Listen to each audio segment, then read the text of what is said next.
Run your hand under water right now. Feel how it flows around your fingers, how it yields and pushes back. Water is the most familiar substance on Earth. We drink it, bathe in it, swim in it. And yet water has the power to destroy entire civilizations in a matter of days. Here is something that has puzzled scholars for centuries. Almost every ancient culture on Earth has a flood myth, a story of waters rising to destroy the world. Noah and his ark, Gilgamesh and Utnapishtim, Deucalion in Greece, Manu in India, En-Fei-Wei in China. The same basic story told by peoples who never met each other. Why?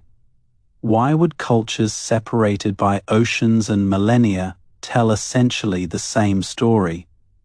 For a long time, scholars assumed these were just myths, moral tales about divine punishment, symbolic stories about chaos and renewal. But what if they were memories? What if something actually happened? If you are settling in for sleep tonight, this is the kind of mystery that rewards slow contemplation. A catastrophe so vast it echoed through human memory for thousands of years. A flood that might have shaped the very foundations of civilization. Subscribe and stick around. In 1997, two geologists named William Ryan and Walter Pittman proposed a controversial hypothesis. They claimed that around 7,400 years ago, a catastrophic flood transformed a freshwater lake into what we now call the Black Sea. And this flood, they argued, was the origin of the world's flood myths. Their evidence came from the sea floor itself. Using sonar and sediment cores, they found something remarkable. The Black Sea floor showed clear signs of a dramatic transformation, a sudden change from fresh water to salt water, from lake to sea, from habitable shoreline to drowned landscape. To understand their hypothesis, you need to understand what the Black Sea looked like before the flood. During the last ice age, massive glaciers locked up so much water that global sea levels dropped dramatically, perhaps 120 meters below current levels. The Black Sea was cut off from the Mediterranean. Without the connection through what is now the Bosphorus Strait, the Black Sea became an isolated freshwater lake, fed by rivers, but losing water to evaporation, it shrank to perhaps 2/3 of its current size. Around this smaller lake, people settled. The exposed shoreline was fertile land, well-watered, protected from the harsh Ice Age climates by the surrounding mountains. Archaeological evidence suggests thriving communities lived along these now drowned shores. Then the Ice Age ended. The glaciers melted, sea levels rose, and at some point, the rising Mediterranean breached the land barrier at the Bosphorus. What happened next, according to Ryan and Pittman, was catastrophic. They proposed that the breakthrough was sudden and violent.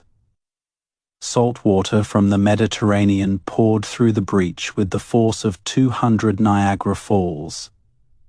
Every day, the flood added enough water to raise the lake level by 15 centimeters. The shoreline advanced by 1 kilometer or more per Dalton Y. Imagine being one of those settlers. You wake up one morning and the lake is closer than it was yesterday. Not by a little, by a lot. The fields you planted last season are underwater. The fish weirs you built are gone, and the water keeps coming. There would have been no time to wait, no hope that the water would stop.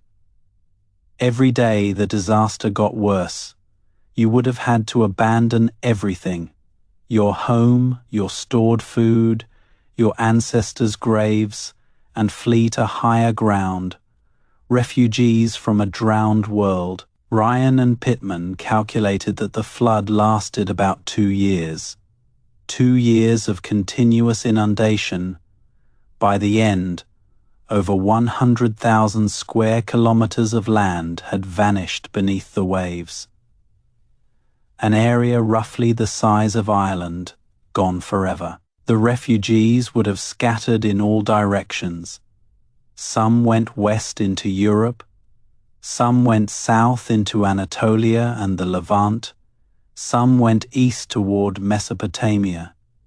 They carried with them memories of the catastrophe, stories of the great flood that destroyed their world. This, Ryan and Pittman proposed, was the origin of the flood myths. Not a global deluge, but a regional catastrophe so traumatic that it became embedded in cultural memory. The stories spread with the refugees, evolving and adapting as they traveled, but preserving the core truth of a world-ending flood. Let me tell you about the evidence they gathered. Because extraordinary claims require extraordinary evidence, and the Black Sea flood hypothesis has been both supported and challenged by decades of research since it was first proposed. The seafloor evidence is compelling. Sediment cores from the Black Sea show a clear transition layer. Freshwater shells below, saltwater shells above, with a sharp boundary between them. This suggests a rapid change from one environment to another. Sonar mapping revealed ancient shorelines now deep underwater. You can see the ghostly outlines of beaches, river deltas, and what appear to be submerged settlements. The topography of a lost landscape, preserved beneath 150 meters of water. In 2000, explorer Robert Ballard, the man who found the Titanic, led an expedition to search for evidence of human habitation on the submerged Black Sea shelf. He found it wooden beams, stone tools, and what appeared to be the remains of ancient structures. The wood was radiocarbon dated to around 7,400 years ago, exactly the period Ryan and Pittman had proposed for the flood. Here was physical evidence of people living on land that was now deep underwater, at precisely the time the hypothesis predicted. But the story isn't that simple. Science rarely is. As more researchers investigated the Black Sea flood hypothesis, complications emerged. The picture became muddier, more complex, more uncertain. Some geologists challenged the catastrophic nature of the flood. Their sediment analyses suggested a more gradual inundation, not a violent deluge, but a steady rise over centuries or millennia dramatic. Yes, but not the sudden catastrophe Ryan and Pittman described. Let me explain what the critics argue. Because the scientific debate is genuinely fascinating. A team led by Andrei Shepeliga proposed that the Black Sea flood was actually a series of smaller floods spread over thousands of years, not a single catastrophic event. Their sediment analyses from different parts of the Black Sea showed multiple layers suggesting repeated flooding events. The picture that emerged was more like a staircase than a cliff, the water level rising in steps rather than a single leap. Other researchers questioned whether the Mediterranean-Black Sea connection worked the way Ryan and Pittman proposed. Some evidence suggests the Black Sea might have actually been higher than the Mediterranean at certain points, meaning water could have flowed the other direction. A 29 research project led by an international team, found evidence suggesting the Black Sea and Mediterranean were connected earlier than Ryan and Pittman believed. This would mean there was no dramatic barrier breach. The seas were already connected when the flooding occurred.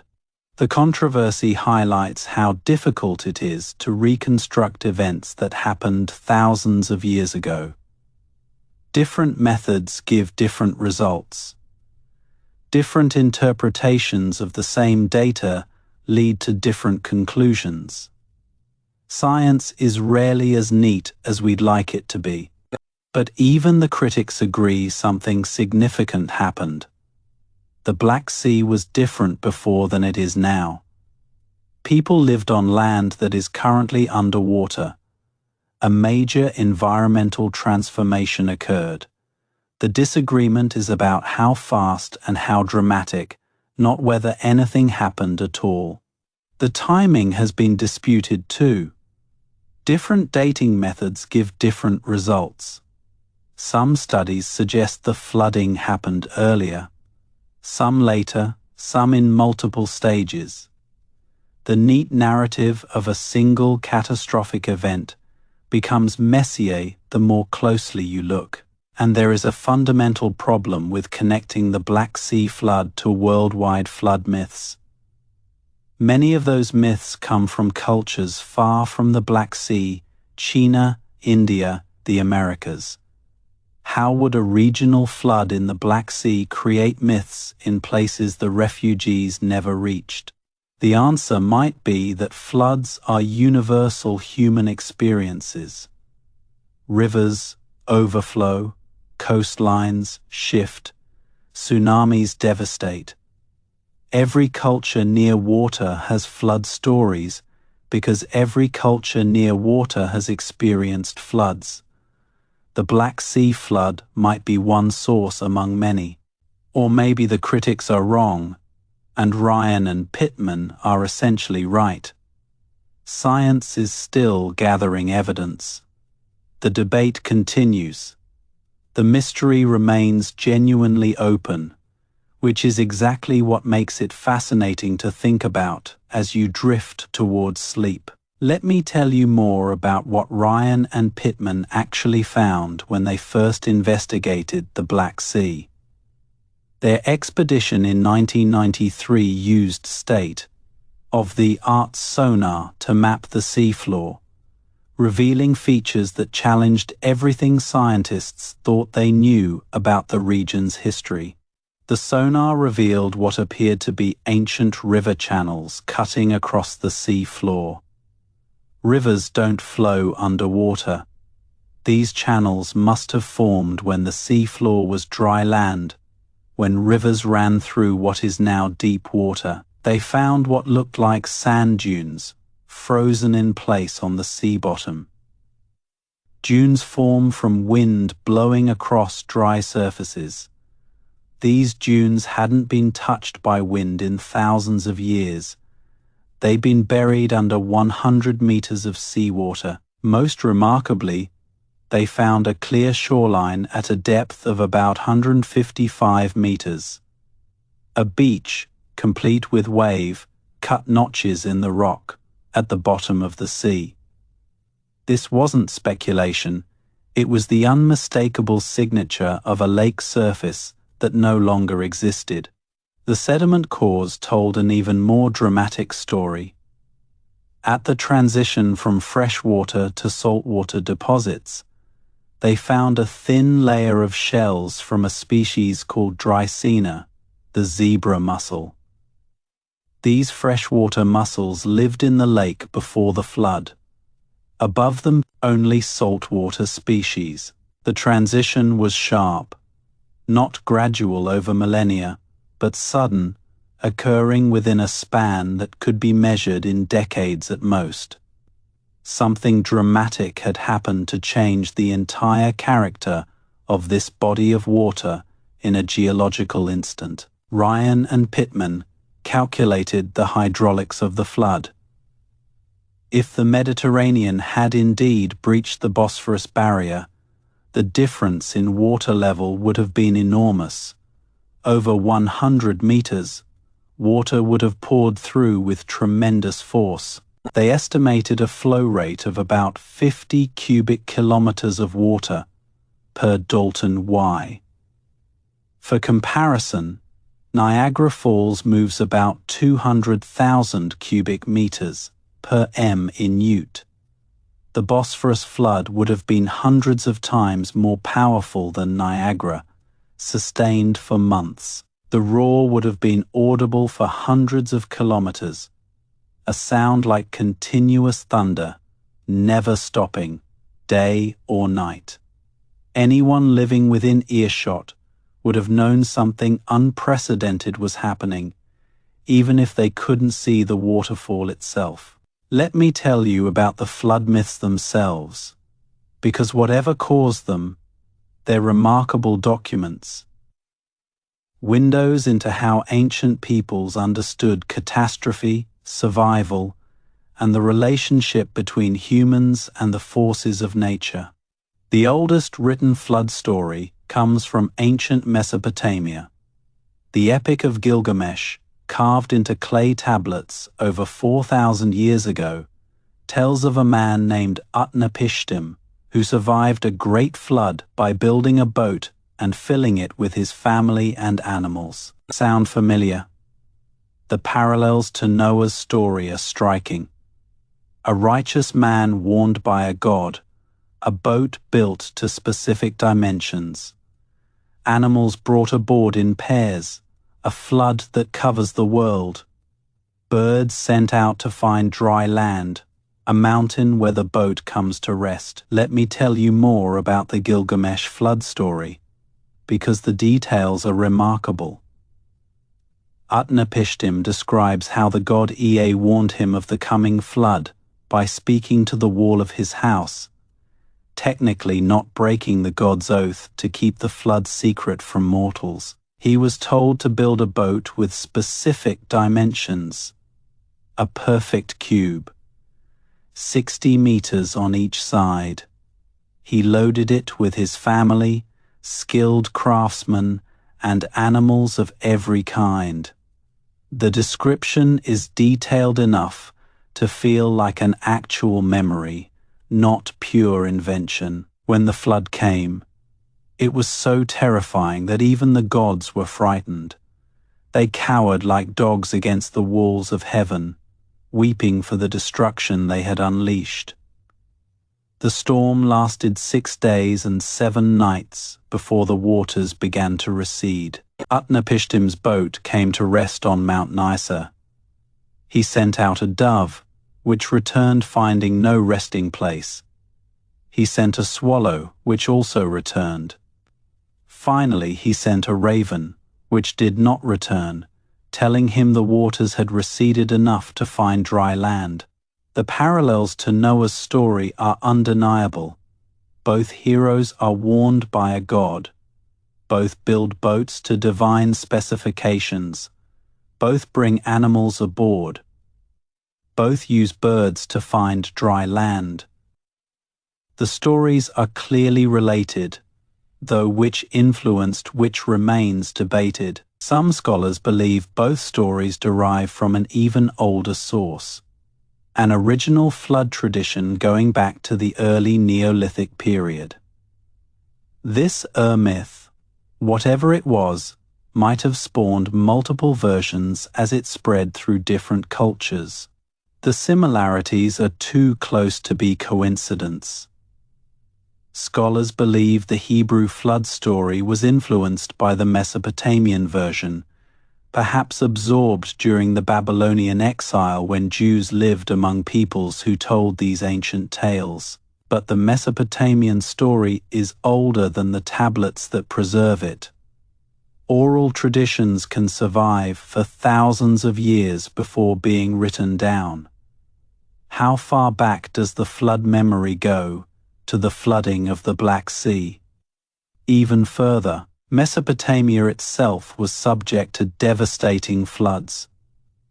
The Tigris and Euphrates rivers could overflow catastrophically, destroying cities and drowning thousands. Geological evidence shows massive flood layers in ancient Mesopotamian cities, evidence of real catastrophes that killed real people. In the 1920s, archaeologist Leonard Woolley found a thick layer of flood sediment at the ancient city of Ur. He famously declared he had found evidence of Noah's flood. Later research showed it was a local flood, not a universal one. But it was a real flood that destroyed a real city, so the Mesopotamian flood myths might have multiple sources. Local river floods, the Black Sea catastrophe carried by refugees, ancestral memories of coastline changes as ice ages ended, layers upon layers of flood trauma compressed into a single mythic narrative. The Greek flood myth tells of Deucalion and Pyrrha, the only survivors of a flood sent by Zeus to punish humanity. They repopulated the earth by throwing stones over their shoulders, which transformed into people. A story of destruction and renewal. The Hindu tradition speaks of Manu, warned by a fish to build a boat before a great flood. He survives and becomes the ancestor of all humans. The Aztecs told of multiple world ages, each ending in catastrophe, one of them by flood. In China, the flood myth involves the hero gun, who tries to stop a great flood by stealing magic soil from heaven. He fails, but his son Yu succeeds by digging channels to drain the waters. A flood story that emphasizes human agency and engineering. Native American cultures have numerous flood stories. The Ojibwe tell of Nanabojo surviving a flood on a raft with animals. The Hopi describe multiple worlds destroyed and renewed, with floods playing a role. These stories developed independently of Old World traditions. This global distribution of flood myths suggests something important. Either there was a single catastrophic flood remembered by all humanity, or floods are so fundamental to human experience that every culture creates stories about them. The truth might be somewhere in between. Let me take you back to the Black Sea hypothesis and explore what the experience might have been like for the people who lived through it. Because behind the geological data and the ancient texts are human beings facing unimaginable loss. Imagine a village on the shores of the freshwater lake that would become the Black Sea. The year is approximately 5400 BCE. You've lived here all your life, as did your parents and grandparents. The lake provides fish, the fertile shore provides crops. Life is good. One morning, you notice something strange. The lake seems higher than usual, not by much, just a few centimeters. But you've lived by this water your whole life. You know its rhythms. Something is different. Over the next few days, the water keeps rising. Fields that have been dry for generations are now soggy, then flooded. The fishing weirs you built are submerged. Elders say they've never seen anything like this. Prayers are offered to the water spirits. Then someone reports hearing a strange sound from the west. A distant roaring, like thunder that never stops. Some young men go to investigate. They come back terrified. A great waterfall, they say. Water pouring from beyond the hills, more water than they've ever seen. Now panic sets in. The elders debate what to do. Some want to stay, to wait for the waters to recede as floodwaters always do. Others want to flee immediately. Every day of delay, the water rises higher. Every day, the decision becomes more urgent. Eventually, the choice is made for you. The water reaches the village. Houses that have stood for generations begin to flood. Stored food is ruined. There is no choice but to gather what you can carry and run. You head for the hills, joining streams of other refugees from other villages. Everyone has the same story. The water keeps coming. Nothing stops it. The world you knew is disappearing behind you. One familiar landmark at a time. Some people refuse to leave. Elders who can't make the journey. Stubborn individuals who insist the flood will stop. You see them from the hills, tiny figures on shrinking islands, and then you don't see them anymore. The journey to safety takes weeks. You travel through landscapes you've never seen, past peoples who speak different languages, always moving away from the rising water. You carry children, bury the weak who die along the way, and tell stories of the home you've lost. Let me tell you more about what life might have been like for those refugees. Because understanding their experience helps us understand why the flood stories have such emotional power thousands of years later. The Black Sea region before the flood was a crossroads of early cultures. People there would have been familiar with farming, pottery making, textile production, and sophisticated stone tool technology. They weren't primitive cave dwellers. They were skilled, settled communities. Losing everything would have been devastating not just physically but psychologically. These weren't nomads accustomed to moving. They had invested generations in their settlements, their fields, their irrigation systems. All of that inherited wealth vanished in months. The journey to safety would have been dangerous. The surrounding mountains were home to wild animals, wolves, bears, lions. Other human groups already occupied the highlands and might not have welcomed desperate refugees competing for scarce resources. Food would have been scarce. The refugees had abandoned their stored grain and dried fish. They would have had to forage, hunt, and beg as they traveled. Many would have starved. Children and elderly would have been especially vulnerable. When they finally reached safe ground, the work of rebuilding would begin. Clearing land, building shelters, learning which local plants were edible, establishing relationships with neighboring peoples. Starting over from nothing, carrying only memories and skills. The trauma would have created strong community bonds among survivors. They shared an experience that no one else could understand.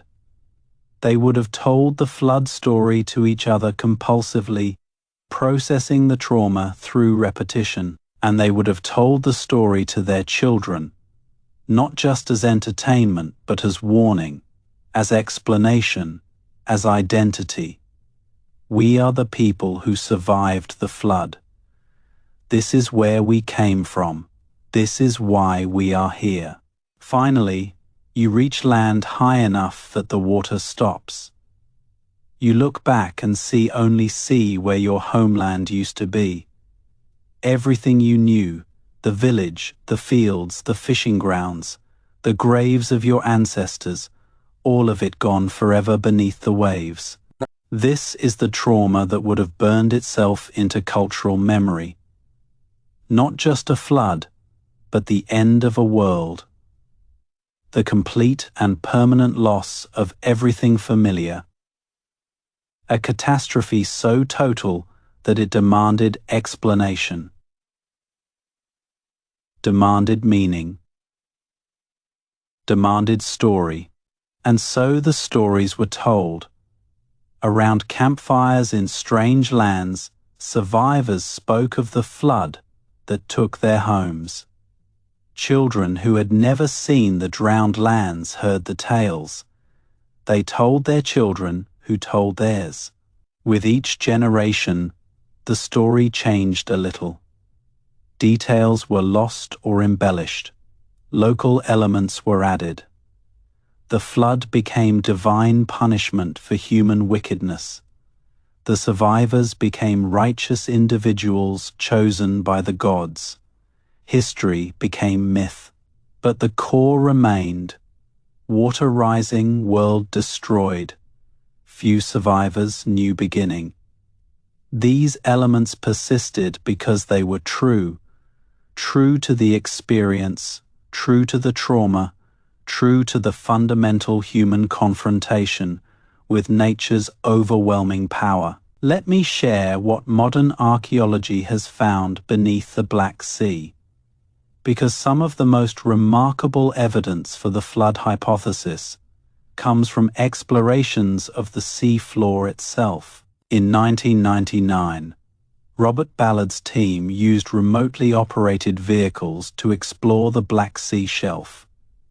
At depths of over 100 meters, they found ancient shorelines, beaches complete with wave, rounded pebbles, exactly where they would be if sea level had once been much lower.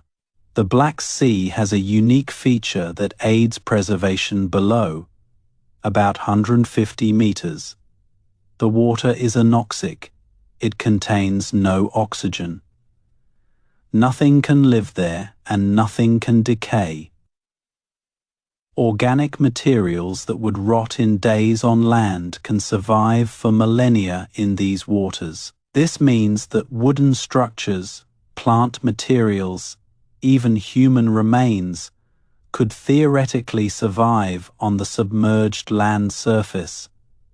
The Black Sea floor might be a time capsule, preserving evidence of prehistoric life that would have vanished anywhere else. Ballard found tantalizing evidence, ancient wooden beams, apparently from human-built structures, stone tools scattered on the former land surface. What appeared to be ceramic fragments from pottery, evidence of human habitation, frozen in time by the flood that drowned it. The artifacts were dated to around 7,400 years ago, the period proposed for the flood. Here was physical proof that people had lived on land now 150 meters underwater, and that they had been there when the flooding occurred. But underwater archaeology is difficult. The preserved sites lie in darkness, in cold water, accessible only by expensive robotic equipment. Each expedition reveals a little more, but comprehensive excavation remains challenging. We've only glimpsed what might be down there. Some researchers believe there could be entire villages preserved on the Black Sea floor. Houses with their contents intact, boats frozen in place, perhaps even human remains, a prehistoric Pompeii, waiting to be discovered beneath the waves. Future expeditions will tell us more. Advances in underwater technology make deeper, longer exploration possible. Someday we might walk through virtual reconstructions of these drowned settlements, seeing exactly how people lived before the waters rose. Let me tell you about some of the exciting possibilities for future research. Because the story of the Black Sea flood is far from completely told, and new technologies are opening doors that were closed just a few years ago. Autonomous underwater vehicles can now explore for weeks without human intervention. They can map vast areas of seafloor in detail that was impossible just a decade ago. These robots could systematically survey the entire drowned Black Sea shelf. Environmental DNA analysis, extracting genetic information from sediments, might reveal what plants and animals lived on the pre-flood landscape. We could reconstruct the ecosystem that existed before the waters rose, understanding what the refugees left behind. Advanced imaging techniques might let us see inside submerged structures without disturbing them. Ground-penetrating sonar adapted for underwater use could reveal what lies beneath sediments that have accumulated over millennia. And as more researchers from different disciplines engage with the Black Sea question, new perspectives emerge. Geneticists tracing population movements, linguists analyzing word roots for flood-related terms, anthropologists studying living flood traditions. Each adds pieces to the puzzle. The Black Sea flood hypothesis has inspired a generation of researchers to take ancient traditions more seriously.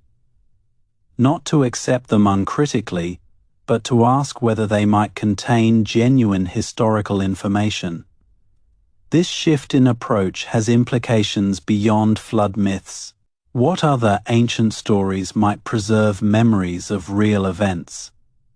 Earthquakes, volcanic eruptions, meteor impacts, plagues. The methods developed for evaluating flood myths could be applied to other categories of traditional knowledge. Indigenous peoples around the world maintain oral traditions that may contain valuable historical and scientific information. The Black Sea hypothesis reminds us to approach these traditions with respect, as potential sources of knowledge rather than mere curiosities. Let me tell you about the broader implications of the Black Sea flood for understanding human history.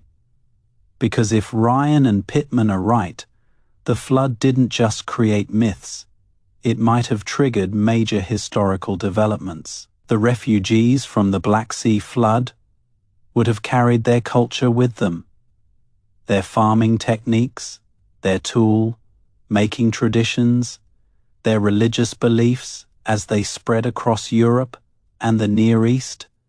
They would have influenced the peoples they encountered. Some researchers have proposed that the flood refugees helped spread agriculture into Europe. The timing roughly matches the arrival of farming in southeastern Europe. The Black Sea region was an early agricultural center. The connection is suggestive. Others have suggested the flood contributed to the emergence of Mesopotamian civilization. Refugees settling in the Tigris, Euphrates region brought skills and stories that helped create the first cities.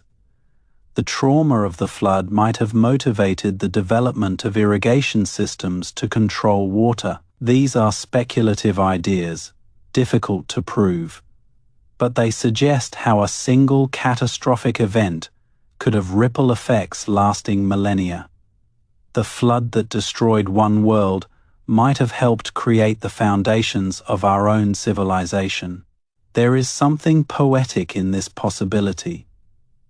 The catastrophe that drowned a homeland might have driven human beings to new achievements, necessity forcing innovation, trauma inspiring creation, the worst moment becoming the seed of future greatness. Of course, we should be careful not to romanticize disaster.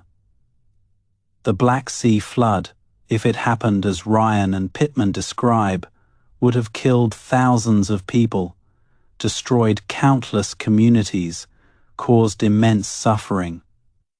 Whatever good came later doesn't erase that original tragedy. Let me tell you about other flood events that might have contributed to global flood mythology, because the Black Sea isn't the only candidate for a catastrophic ancient flood. As the last ice age ended, massive glacial lakes formed at the edges of the retreating ice sheets. Sometimes the ice dams holding these lakes failed catastrophically, releasing unimaginable volumes of water in a matter of days. The Missoula floods in North America were among the largest floods in Earth's history. When an ice dam failed repeatedly between 15,000 and 13,000 years ago, water carved the channeled scablands of Washington state. The floods were witnessed by humans who had recently arrived in the Americas. Similar glacial lake outbursts occurred across North America, Europe, and Asia. As the ice sheets melted, each would have been locally catastrophic, potentially contributing to flood traditions in the affected regions. Rising sea levels at the end of the Ice Age would have flooded coastal areas everywhere. The Persian Gulf was dry land during the glacial maximum, so was much of the continental shelf. Millions of square kilometers of inhabited land disappeared beneath the waves over a few thousand years. This wasn't fast by human standards, centimeters per year, not meters per Dalton Y, but it was noticeable over a lifetime. Elders would have remembered shorelines that no longer existed. Each generation lived with less land than the one before, a slow-motion catastrophe. The flooding of the Persian Gulf would have affected some of the earliest civilizations. Mesopotamian myths speak of a time before the flood when people lived in a garden paradise. Could this be memory of the fertile coastal plain that disappeared beneath the Gulf? There is also the Younger Dryas impact hypothesis. Some researchers propose that a comet or asteroid struck North America around 12,800 years ago, triggering massive floods, fires, and climate change. This remains controversial, but would explain some flood traditions if true. The point is that the ancient world experienced many floods. The myths we inherit might not come from a single event, but from an accumulation of traumatic memories spanning millennia and continents. Different floods, different cultures, similar stories. This doesn't make the myths less meaningful. If anything, it makes them more so. They represent not one catastrophe, but humanity's ongoing relationship with water. The element that sustains us and threatens us, that we need and fear, that shapes our landscapes and our stories. Let me bring this back to what the flood myths tell us about being human, because beyond the geological evidence and the historical speculation, these stories speak to something deep in our psychology. Flood myths are about more than water. They're about judgment and mercy, about endings and beginnings, about the fragility of human achievement and the possibility of renewal. They speak to our deepest fears and our most persistent hopes. In almost every flood myth, the survivors are tasked with starting over. They must rebuild the world from nothing. They become the ancestors of all subsequent humanity. This is a powerful metaphor for resilience. The human capacity to endure catastrophe and create anew. The flood also represents cleansing. The waters wash away corruption, wickedness, the accumulated sins of a fallen world. What emerges is pure, fresh, ready for a better attempt. This is why flood myths often accompany creation myths. The flood is a second creation for people who lived with real flood risk. And that was most of humanity throughout history. These myths served practical purposes too. They reminded communities of the danger. They encoded survival wisdom. They created social cohesion around shared stories of past catastrophe. Today we understand floods scientifically. We can predict them, prepare for them, sometimes prevent them, but we still respond to flood stories at an emotional level. Something in us recognizes the primal terror of rising waters, the desperate flight to high ground. Maybe that is why flood movies and novels remain popular, why news coverage of floods captures our attention, why the image of water rising inexorably toward helpless people strikes us at a gut level. We carry our ancestors' flood memories in our cultural DNA. Let me tell you about how flood experiences shape survivors in documented modern cases, because understanding contemporary flood psychology helps us imagine what ancient flood survivors went through. Studies of flood survivors show consistent patterns. The initial reaction is often disbelief. Surely the water will stop. Surely this isn't really happening. Then denial gives way to desperate action, saving what can be saved, reaching high ground, helping others escape. After the immediate crisis, survivors often experience what psychologists call complicated grief. They've lost not just possessions, but their sense of place, their connection to land, their assumptions about the stability of the world. These losses are hard to articulate and hard to mourn. Many survivors become hypervigilant about water. They watch river levels obsessively. They feel anxious when it rains. They have nightmares about rising water. This vigilance can persist for years or even lifetimes, shaping behavior long after the flood has receded. Communities that survive floods often develop stronger social bonds. They help each other rebuild. They commemorate the event together. They create stories and rituals around the shared experience. The flood becomes part of collective identity. Now multiply this by the scale of the Black Sea flood. Not a temporary river overflow that recedes in days, but a permanent transformation that never reverses. Not losing a home that can be rebuilt, but losing an entire world that vanishes forever beneath the waves. The psychological impact would have been proportionally greater. The stories that emerged would have carried correspondingly greater emotional weight. The trauma would have burned itself into cultural memory with unusual intensity. As you drift towards sleep tonight, consider your relationship with water. The glass by your bed, the rain that might fall outside, the distant oceans that cover most of our planet. Water is life, but water is also danger. Our ancestors knew both truths intimately. The Black Sea flood, if it happened as Ryan and Pittman describe, was one chapter in humanity's long story with water, one catastrophe among many, one source of myths that have traveled through millennia to reach your ears tonight. The people who fled that rising water couldn't have known their story would still be told thousands of years later.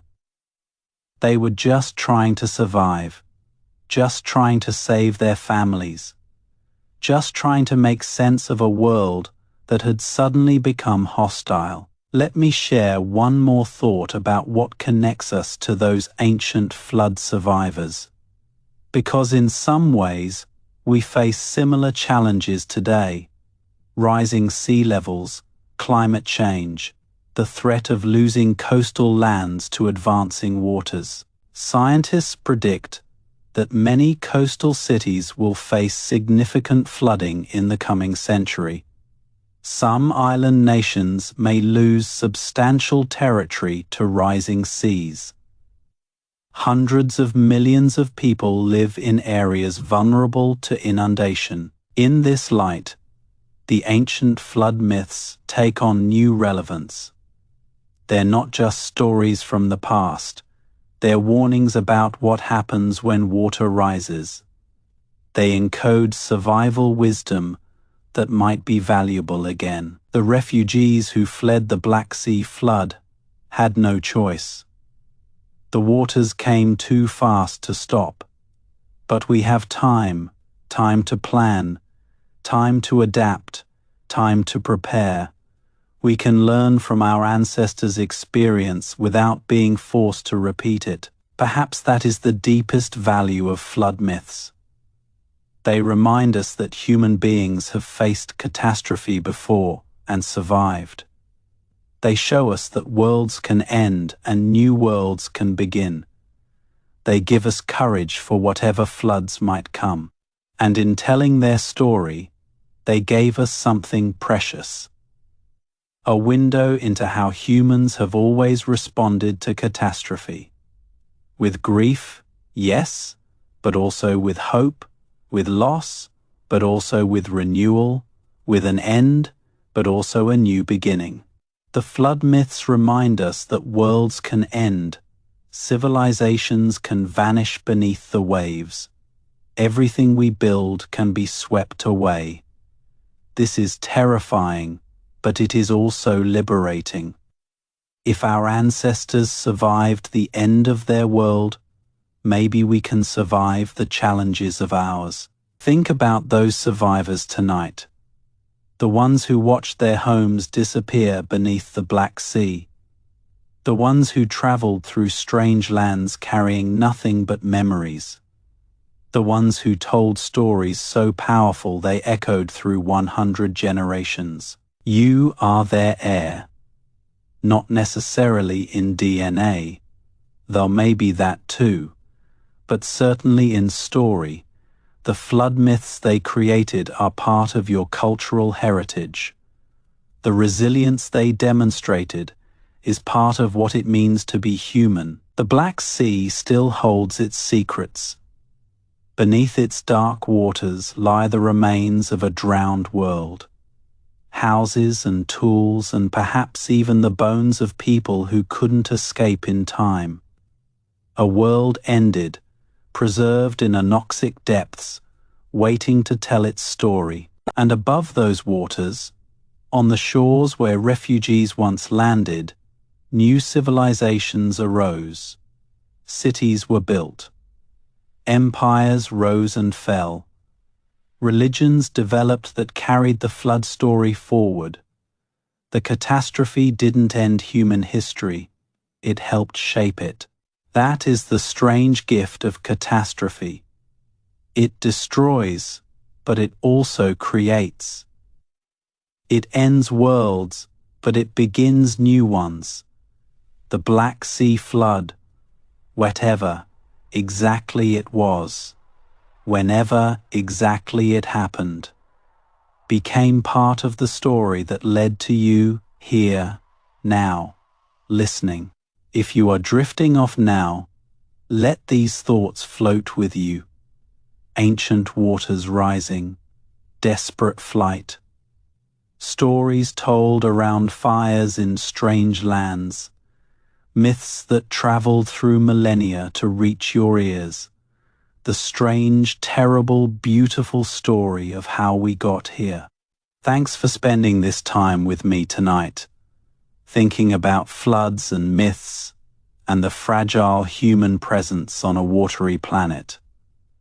There are more mysteries to explore on this channel. Subscribe if you haven't, and I'll see you next time. Good night.